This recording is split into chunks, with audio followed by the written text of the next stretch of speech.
আনাস ইবনে মালিকের মা আর আবু তালহা তারা দুইজনের কর্মকাণ্ড নবীর কাছে ভালো লাগতো, আল্লাহর কাছেও ভালো লাগতো। তারা দুইজন এমন একটা কাজ করেছিলেন একদিন, যেই কাজটা আল্লাহর দরবারেও বড় ভালো লাগলো।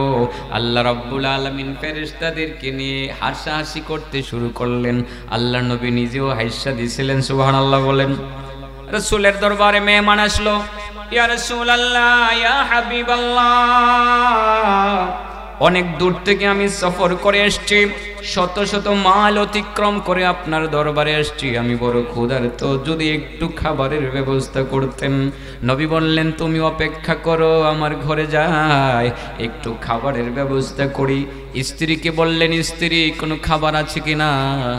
স্ত্রী জবাব দিলেন, ওয়াল্লাহি মা ইনদি ইল্লা মা, নবী গো, আমার ঘরে পানি ছাড়া আর কোনো খাবার নাই, একটু পানিও আছে। আরেক স্ত্রীর ঘরে গেলেন, একই উত্তর, ওয়াল্লাহি মা ইনদি ইল্লা মা, আল্লাহর কসম আমার ঘরে পানি ছাড়া কিছু নাই। সমস্ত স্ত্রীরা একে জবাব দিলেন, ওয়াল্লাহি মা ইনদি ইল্লা মা। ওগো নবীজি, কুল্লুহুন্না কুলনা, কুল্লুহুন্না কুলনা, সবাই একই কথা বলে দিলেন, নবী আমার ঘরে পানি ছাড়া আর কিছুই নাই। আমার নবী লজ্জায় পড়ে গেলেন, হায়রে, এত দূর থেকে মেহমান আসলো, অল্প একটু খাবার যদি থাকতো মান সম্মান বাঁচাইতে পারতাম।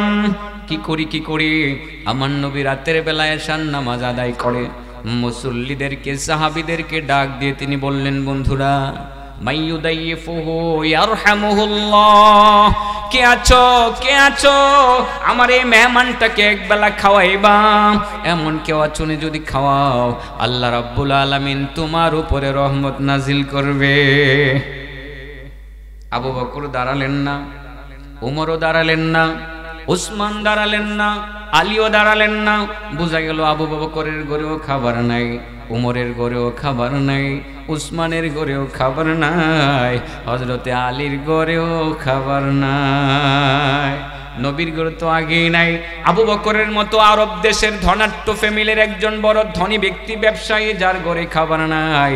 উসমান সারা পৃথিবীতে সমাদৃত একজন ব্যবসায়ী ছিলেন, তার ঘরেও খাবার নাই।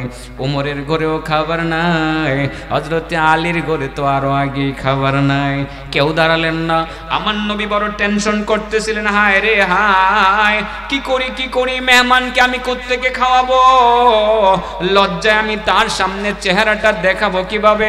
আল্লাহর নবী যখন টেনশন করতেছিলেন, এর এই ভিতরে একজন গরিব মানুষ দাঁড়িয়ে গেলেন। ফাকামা রাজুলুম মিনাল আনসার ইসমুহু আবু তালহা, হযরতে আনাস ইবনে মালিকের মা উম্মে সুলাইমের স্বামী আবু তালহা তিনি দাঁড়ায় গেলেন।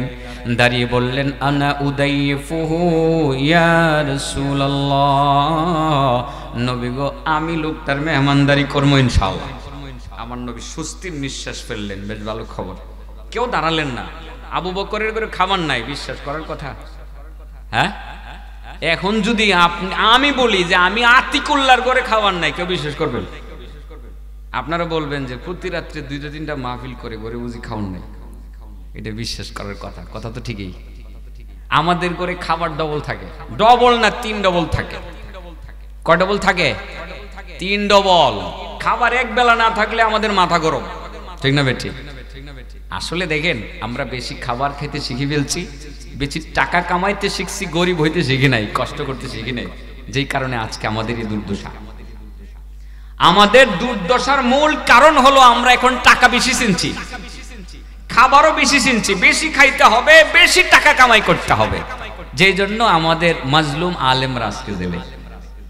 আমরা তাদের পক্ষে কথা বলার সাহস পাই না। যদি বলি জেল হবে, ঠিক আছে না? খাবার দাবার বন্ধ হবে, সব বন্ধ হয়ে যাবে। মাজলুমদের পক্ষে কথা বলার সাহস আমাদের নাই। আছে চাচা, আপনার জান বাঁচা, আমরা এটার ভিত্তিতে এখন আছি, সত্যটা এখন বলতে পারি না। আমরা কষ্ট করতে শিখি নাই, আমরা কষ্টকে মেনে নিতে পারি না। অথচ আল্লাহর নবীকে যারা মহব্বত করতেন, ভালোবাসতেন, আল্লাহ রাসূল তাদেরকে বলে দিতেন, তুমি যদি আমাকে ভালোবেসে থাকো তাহলে তুমি কষ্ট করার জন্য প্রস্তুত হয়ে যাও, আজ থেকে তোমার জীবনের কষ্ট শুরু।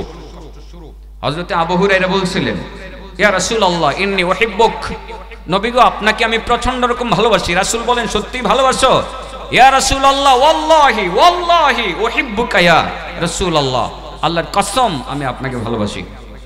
রাসূল বলছিলেন, আবু হুরায়রা সত্যিই যদি তুমি আমাকে ভালোবেসে থাকো, মনে রাখবা তোমাকে কষ্ট স্বীকার করতে হবে, আজ থেকে তুমি কষ্ট করতে প্রস্তুত হয়ে যাও। সুবহানাল্লাহ।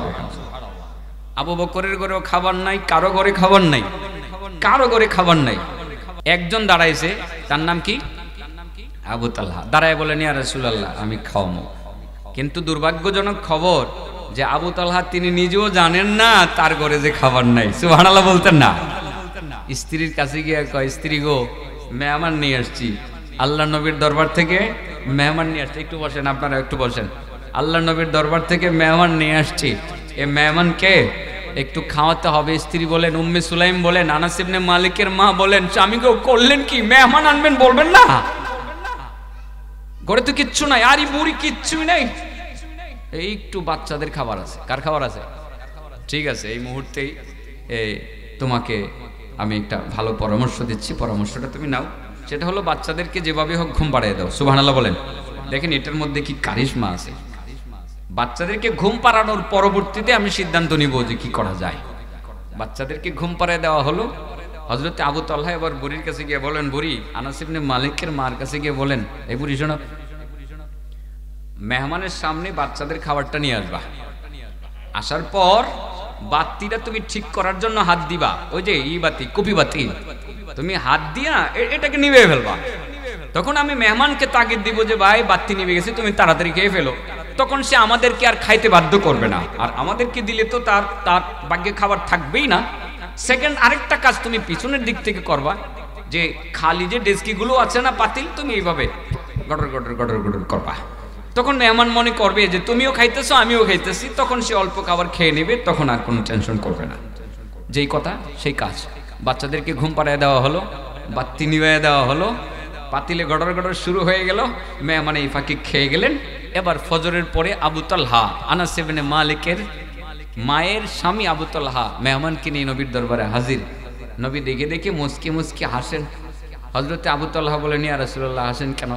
আর এই হাসি কেন? গত রাত কি করছিলা? বাচ্চাদেরকে স্বামী স্ত্রী মিল্লা ঘুম পাড়াই দিছিলা। ইয়া রাসূলুল্লাহ জানলেন কেমনে? আল্লাহ জানায় দিছে। কে জানায় দিছে? আল্লাহ জানায় দিছে। আচ্ছা, গত রাত্রে এই কপি বাতি নিভে ফেলছিলা, ইয়া রাসূলুল্লাহ এটা জানলেন কেমনে? আল্লাহ জানায় দিছে। কে জানায় দিছে? চামচ দিয়ে গড়াগড়ি করছিলা, ইয়া রাসূলুল্লাহ জানলেন কেমনে? আল্লাহ জানায় দিছে। সুবহানাল্লাহ বলতেন না? তোমরা স্বামী স্ত্রী যে গত রাত মোটামুটি যে একটা অভিনয় করলা, যে অভিনয়টা করার কারণে আল্লাহ রাব্বুল আলামিন রাত্রেই দেখতেছিলেন, দেখে দেখে তোমাদের প্রতি খুশি হয়ে আল্লাহ রাব্বুল আলামিন হাসতেছিলেন। ফেরেশতাদেরকে সামনে নিয়ে আল্লাহ রাব্বুল আলামিন খুশি হয়ে হেসে দিয়েছেন, আর খবরটা জানার পরে আমিও হেসে দিয়েছি। সুবহানাল্লাহ। তার মানে হলো যারা নিজেরা ক্ষুধার্ত থাকার পরে অন্যদেরকে খাবার দেয়, আল্লাহ রাব্বুল আলামিন তাদের প্রতি সন্তুষ্ট হয়ে হেসে দেন। এই ক্ষুধার্ত ফ্যামিলি কিন্তু মাদ্রাসাতে বসবাস করে বেশি, এতিম গরিব ছাত্ররা। মাঝে মধ্যে কিছু চাউল টাউল দিবেন তো ইনশাআল্লাহ।